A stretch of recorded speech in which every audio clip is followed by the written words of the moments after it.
दोस्तों, शांति नगर एक छोटा सा गांव था जो पहाड़ों और जंगलों से घिरा हुआ था। गांव के लोग सादा जीवन जीते थे, परंतु समय के साथ उनका भक्ति और धर्म के प्रति झुकाव कम हो गया था। सभी अपने काम धंधे में इतने व्यस्त हो गए थे कि भगवान का नाम लेना जैसे भूल ही गए थे। इसी गांव में रामू नाम का एक गरीब किसान रहता था। रामू के पास केवल एक छोटा सा खेत और एक टूटी फूटी झोपड़ी थी।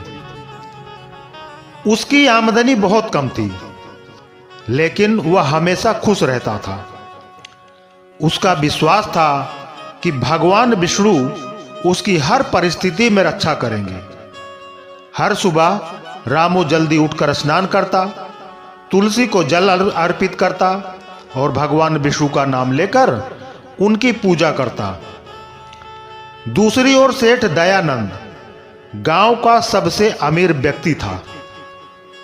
उसके पास बड़ी हवेली, अनगिनत जमीन जायदाद और धन संपत्ति थी, लेकिन उसका स्वभाव बहुत घमंडी था।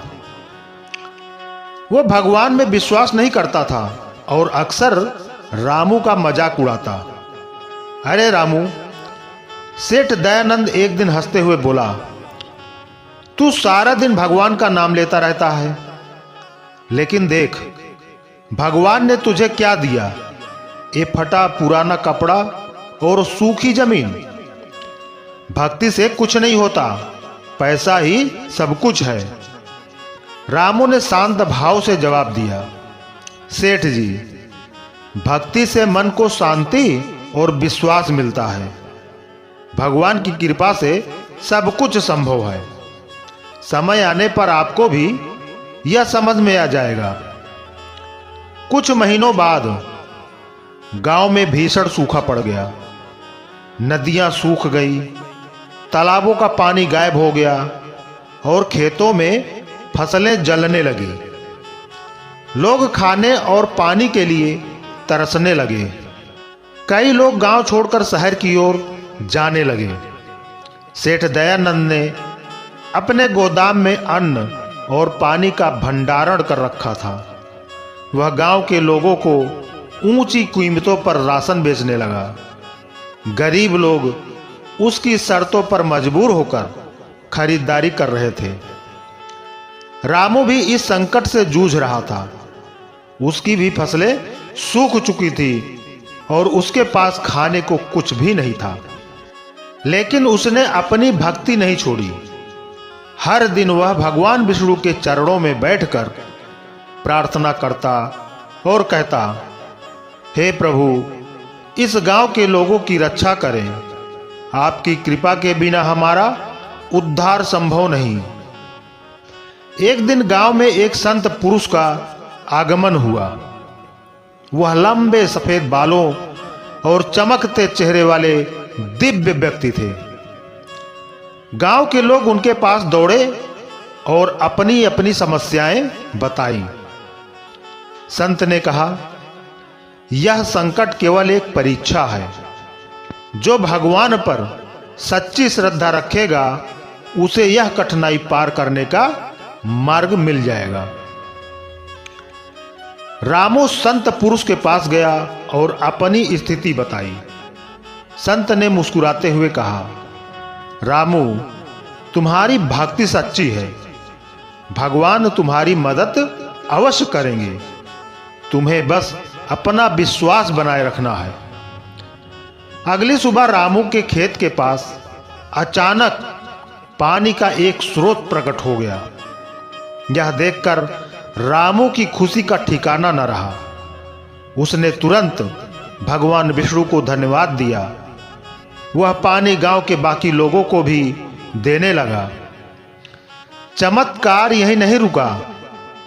रामू के सूखे खेत में जल्द ही हरियाली छा गई। फसलें इतनी अच्छे उगने लगी कि पूरा गांव रामू से मदद मांगने लगा।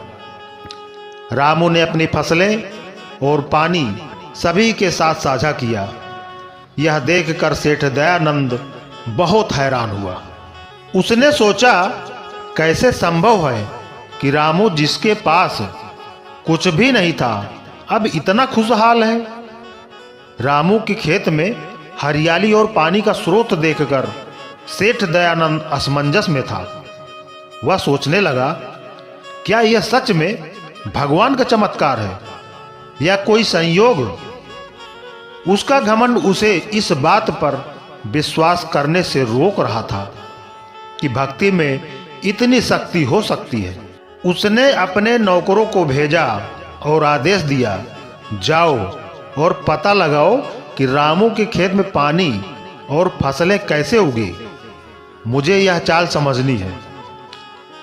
नौकरों ने गांव भर में घूमकर पूछताछ की, लेकिन हर कोई यही कहता, यह सब रामू की सच्ची भक्ति का फल है।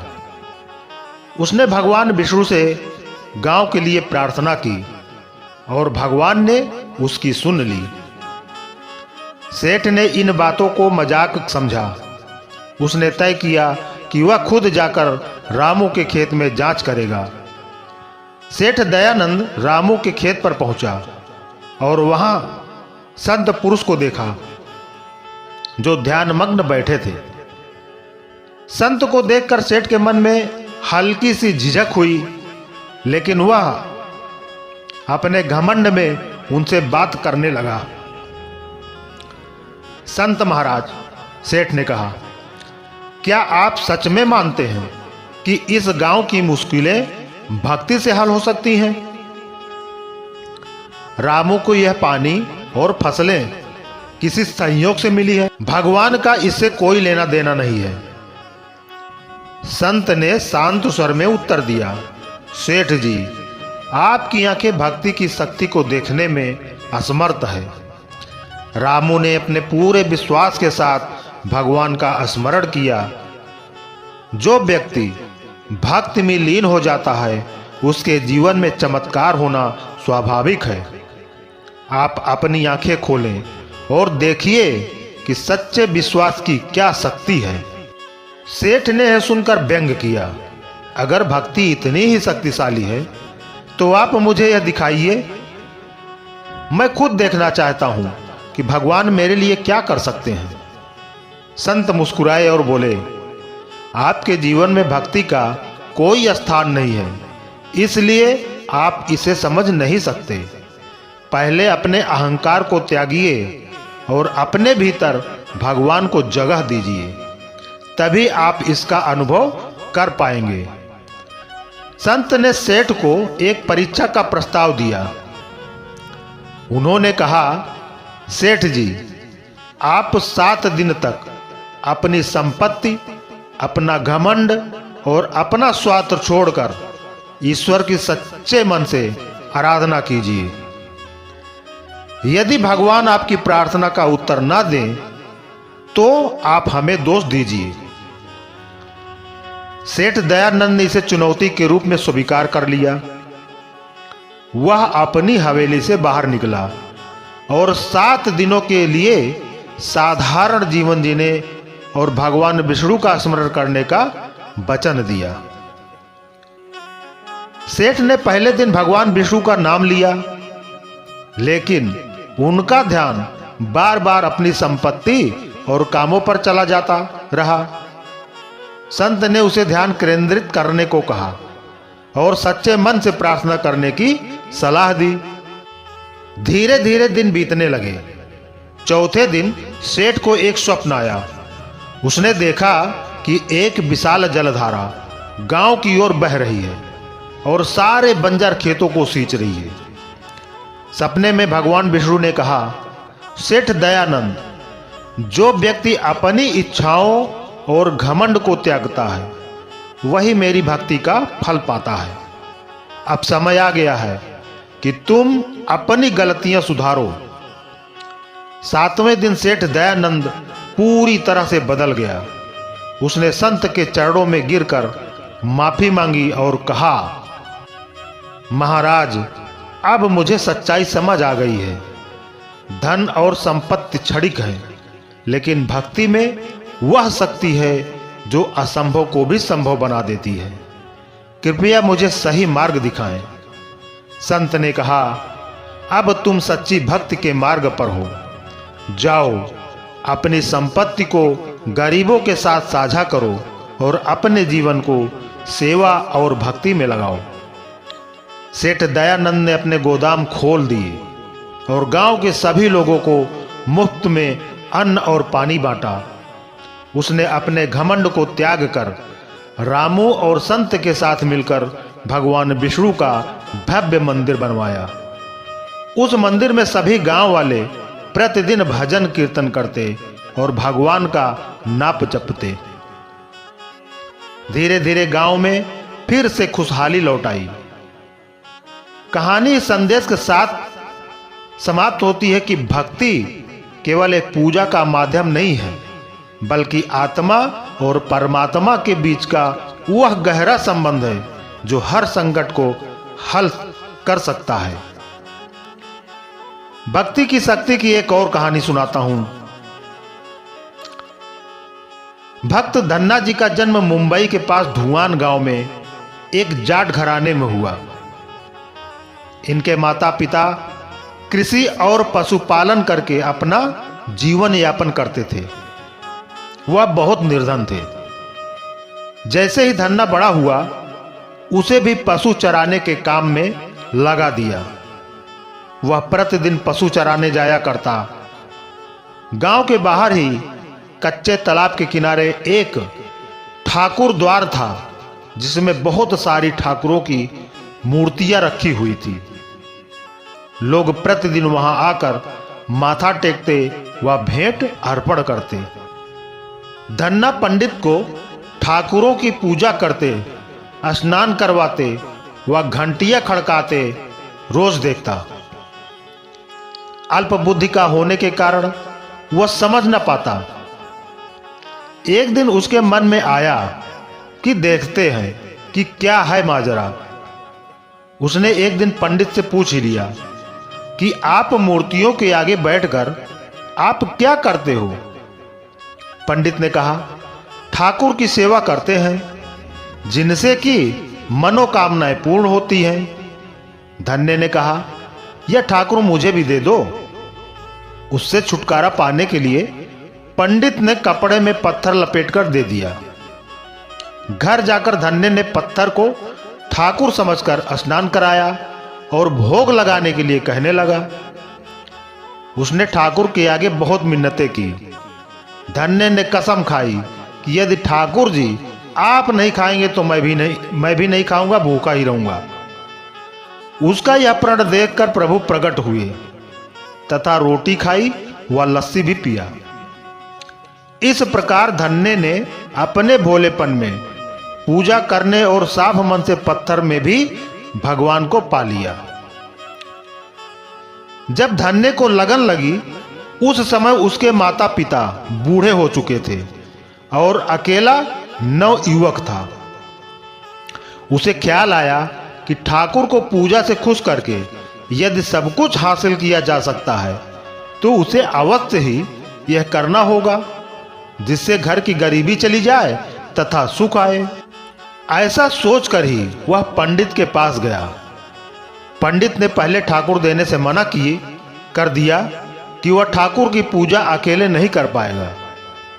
दूसरा, तुम अनपढ़ हो। तीसरा, ठाकुर जी मंदिर के बिना कहीं नहीं रहते और ना ही प्रसन्न होते, इसलिए तुम जिद मत करो और खेतों की संभाल करो। ब्राह्मण का धर्म है पूजा पाठ करना, जाट का कार्य है अनाज पैदा करना।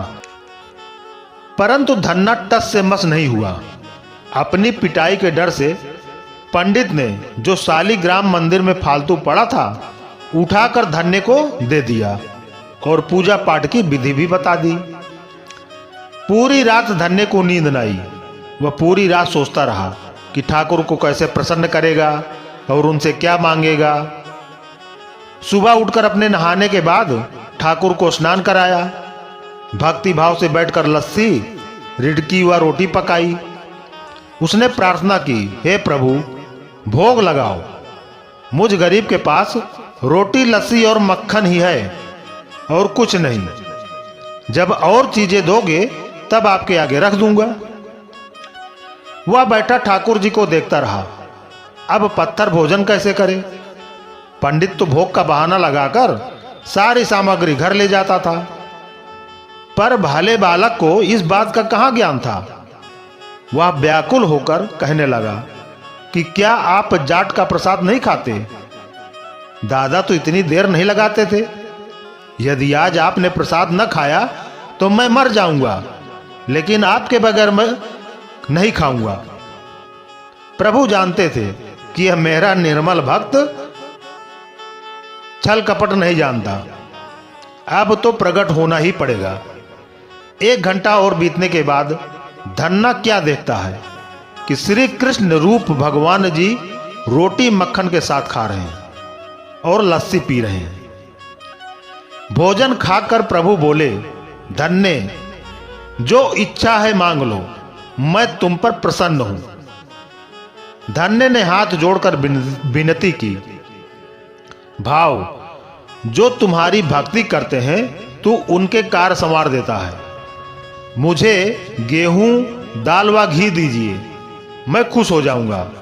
यदि जूता, कपड़े, 7 प्रकार के अनाज, गाय या भैंस, सवारी करने के लिए घोड़ी तथा घर की देखभाल करने के लिए सुंदर नारी मुझे दे।